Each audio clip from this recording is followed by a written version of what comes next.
that set with Zachary, right? I mean, that was terrifying to watch, right? My heart was jumping out of its chest during that entire set. My heart did, dude.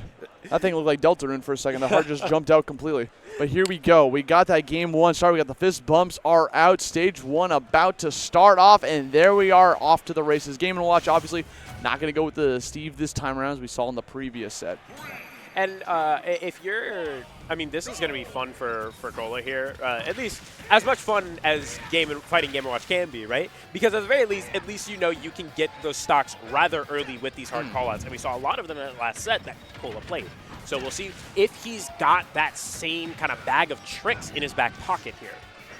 I mean, that's the thing, right? Trying to get those tricks. But right now, we've got some good tricks coming out from Kola with these up airs. Again, a fantastic combo starter for the likes of Roy, being able to land down onto the ground, pop them up into the air, and be able to get any sort of follow-up that you want. But, I mean, we're in the air against Game & Watch. That's not where we want to be. Another upbeat, pop them back up there. Kola's having a hard time. A third one for your troubles. Can we find more percentage if you're Miya? I like that angle up on that last hit of the double edge dance, right? Absolutely. Not allowing Miya to get any sort of follow-up from there. That back air is not going to take it. Fantastic DI coming out from Miya here. Not going to be able to sweet spot on the up air either. Gosh, we're having a hard time finding the kill here. Yeah, but I mean, it is Miya, so it's going to be fine to be able to just come right back in and even up the stocks real fast. And on top of that, we've got stage advantage. We keep using this dash attack again and again, which is an incredible ledge option for trying to catch someone trying to re-grab onto that ledge, and Miya cleans it up. Yeah, confirming that that chef into that back air. Good stuff for Miya. And gosh, Kola, you know, taking a risk there. I love these empty hops, right? Baiting Miya into the back pocket. We saw it in that last game against Zachary as well, right? These options that Kola is picking without actually making a move, right? We'll see how that pays out for him later on. See if it pays out for him in spades, but right now we got the jab lock coming in. Oh, we messed it up a little bit. The forward smash not coming out, charged a little bit too long or something. I'm not sure exactly what happened there. Yeah, it looks like just a charge a little too long. Kola able to roll out. Ooh, love to jump away. Good stuff. Not getting hit by that down smash. That could have been devastating. Yeah, but Miya now, like, you know, as light as paper against the likes of Roy at 165 damage, literally a sneeze will send you flying. And it's going to be grab. Hey, look, a grab did something for Roy. All right, we're able to find a grab. Good stuff for Roy. Yeah. But, I mean, this is a tough hill to climb. We got to tack on a lot of percent. We got to find stocks early, though, right? We can't keep having Miya live to 150, 160%. Yeah, it'll be very important to just try to keep this on, keep it on. You got some down tilts again. Trying to play some out of there. We got the aggressiveness coming out from Miya one more time. Another dash attack calling out the ledge options. Miya's just eating Kola alive off stage. Yeah, I mean, the second Kola's off stage, it's like, okay, maybe this might be the end of Kola's stock, right? So we got to hold center. We got to stay grounded a little bit. We cannot allow ourselves to keep, you know, sailing into Miya's arms. That back air isn't going to take the stock, but that sour hit of the forward air is Kola shutting Miya up immediately. You know, Kola taking a page out of Miya's book with the offstage game, applying so much pressure against him and throwing out that forward air on top. That's still an even game. See how he's going to be able to shake things up. Dash attack, a really good tool for being able to catch someone's landing because it's just like a long-lasting active hitbox, moves forward ever so slightly and can be able to pop them up too. Yep. Really good stuff coming up from Miya here as well, right? Having a hard time landing for Kola, but if you're Miya, you're eating that up, right? It's getting late and I'm hungry for dinner. Miya just keeping it moving. Gonna try to get that mac and cheese later on. We got the get up attack. Hold on. Hammer's coming out, throws out the chair. Here comes the bomb up. He's right on through it. What a trade. Unfortunately, gonna get called out by the turtle, and I don't know if that was techable, man. That looks kind of not. I think it was, but honestly, if you're in that position, I would assume it isn't either. And I like the high recovery from Kola, right, to avoid getting those ledge drop, the edge guards that Miya had been going for the entirety of that game, but just a little too late on pulling the trigger on it, it feels. Yeah, hate to see it happen, but that's okay. Going to jump into game two. We got counter pick advantage now for Kola. Going to choose that next map for the date. I actually missed what stage they picked. Oh, okay. They didn't pick a stage. Well, what stage, bro? It'll be a PS2 forever. I've just come to accept that Pokemon music is just like the theme of Smash Bros. You know what? I will say this, right? Okay. I'm glad that it is. I'm glad it's Pokemon music because it could be Animal Crossing. Yeah, back in the Brawl days. Yeah, it could be Animal Crossing, right? Okay, dude, KK was a blessing every single Friday night or Saturday night, dude. Coming right back in with another forward air, though. We got this game starting up for game number 2. And again, off to a good start, right? It was looking pretty clean so far from both players. Kola's starting to have a little bit of stage control, but the second he does, Miya just pushes them right on back. Yeah, Miya doing a really good job finding everything that Kola, is looking for, right? Just being like, okay, you want to air dodge? Well, I've covered your air dodge, right? You want to, recover aggressively? I can cover that too. Find a different option, right? I'm in your head, and Kola having a hard time securing stocks early as well in that last game. We have to find a way to not let, Miya live so long, and Miya's DI is not helping that. So something that's starting to happen from Kola that happened in his previous set too is, it's not happening right now because he has advantage, but when they're in the neutral, he's starting to stand still a lot. Yeah. And it's like he's playing a little bit more patient in that regards. But now he's just like swinging, right? He's going at the forward air, hoping that Miya was going to be a little bit more aggressive with an option. But we got that up B ready to rock. Yeah, I like that a lot because Miya was finding so much success off of those chefs into the dash attacks or the down tilt or the chair, So swinging aggressively in that situation instead of being defensive, I like that adaptation. Got some more goldfish coming out again and again. Some nairs galore as we're trying to continuously call out these landings. Ooh, forward tilt. Yeah. Get off me move. Attacking on a quick percent, but just not enough of a get off me, unfortunately, as Miya's just going to attack on way more. Yeah, and those uppers are doing a lot of mileage for Miya, right? Because once you have, like, Roy above you, you can just throw those out again and again, and he charged that up. Dude, you are grounded. Yeah, no fly zone for Kola there as we're able to find the down smash, and Miya putting on a lot more percent. 64 tacked on real quickly. Can we keep it climbing? We're nearly at 70. We're nearly at 80. Miya just really coming alive here. Got the double parry off both swings of Nair, showing your stuff, strutting your stuff. We continue to keep this advantage state out there, trying to go for the low recovery. Unfortunately, trading positions and gave up everything that you had there, forcing yourself to have to go for an aggressive option on the stage, right? Because you can't re-grab at that point. No, not at all. You'd be a sitting duck. Oh. Get closer, I do.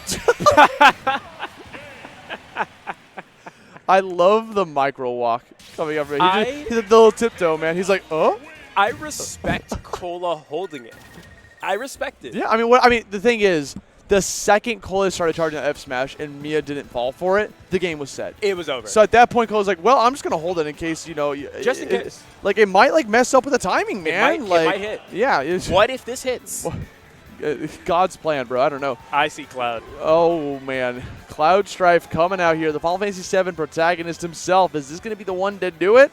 He's not feeling too strong with that Roy, man. I mean, you do have bigger aerials, right? You do have the better back air.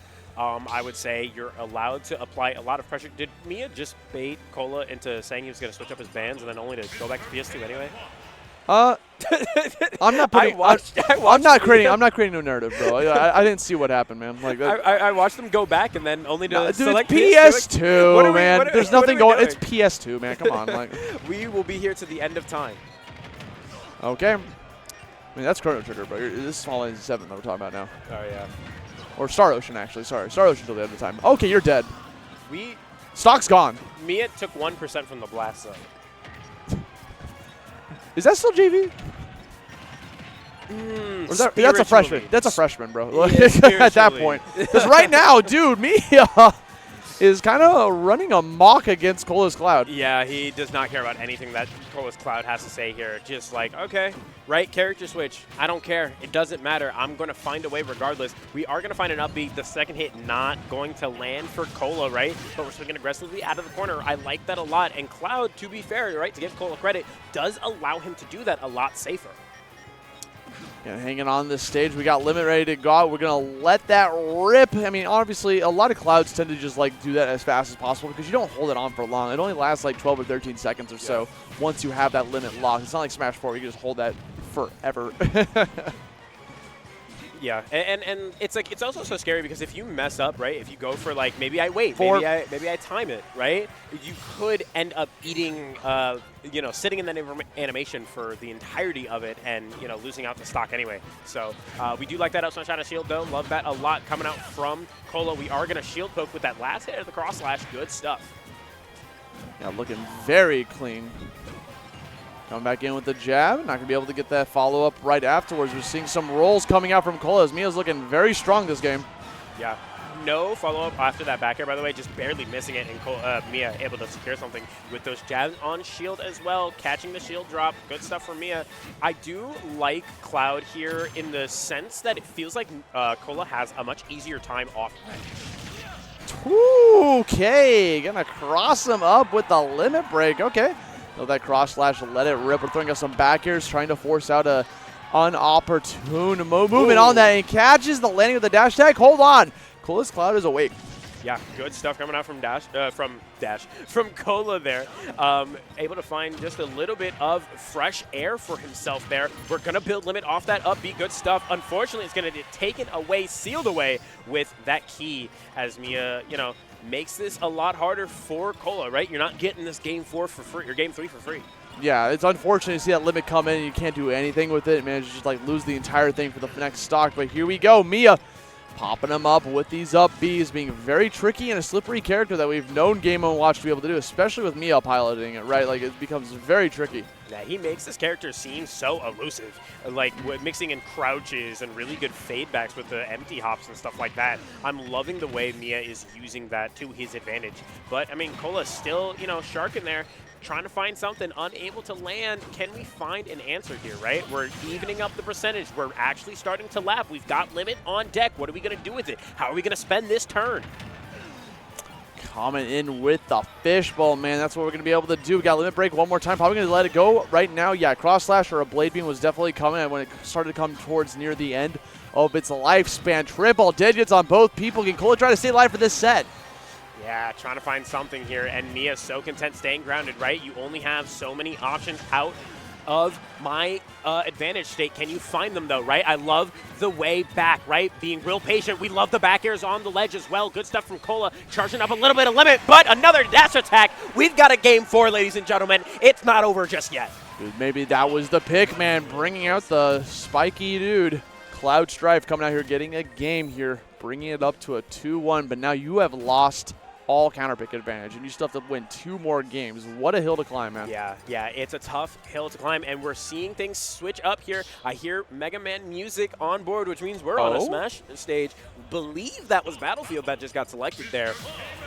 As we lock in the Cloud yet again, right? That Cloud is allowing Kola to find a lot more options. It's allowing him to brute force his way into Miya's personal space. Yes, absolutely. Being able to just like go in there and try to get some something cooking. Yeah. So, let's see here. I do like the dash back from Kola. Unfortunately, it is going to get called out, right? You're not going to be able to trick Miya one too many times, but you need just enough, and these up airs are really putting in work. Yeah, they're looking very devastating right now, especially with that limit break already getting charged out. Even like Kola charging in himself, he just took enough damage. Yeah, Miya's like, you want limit? You want limit? I'll give it to you here on a silver platter. Yep, gonna be able to get that free recovery though at least. But things are looking really bleak. I mean, this is kind of almost a repeat of the previous game, right? Where we saw Miya dominate that first stock, and then Kola finally wakes up and starts to get starts swinging with his chest. Yeah, and we're able to find that spot dodge, but I mean, Miya just kind of sat there on it, right? It's like, okay, I know you think I'm gonna press a button here, but I'm gonna wait just a hair so I can find the stock. Good stuff. Another up tilt, still in there on the ledge. Oh, hits it with the double swing from the up B. Back air galore. Can we see a third one? Now we're going right back over to the stage. Lets him go back for that climb hazard, and now he might be done for. Not going to be able to catch that ledge. 3 stocks to 1. This is looking very done for Kola, man. He needs a miracle at this point. Yeah, this is a tall order. What he really needs is an up smash so he can charge limit on the star KO. Maybe we've got some more fight in us, right? That is still 2 stocks you got to take away from the likes of Miya, man. Things are still going to look pretty tough here as Miya, again, once more, going to get these nairs, goldfish for days.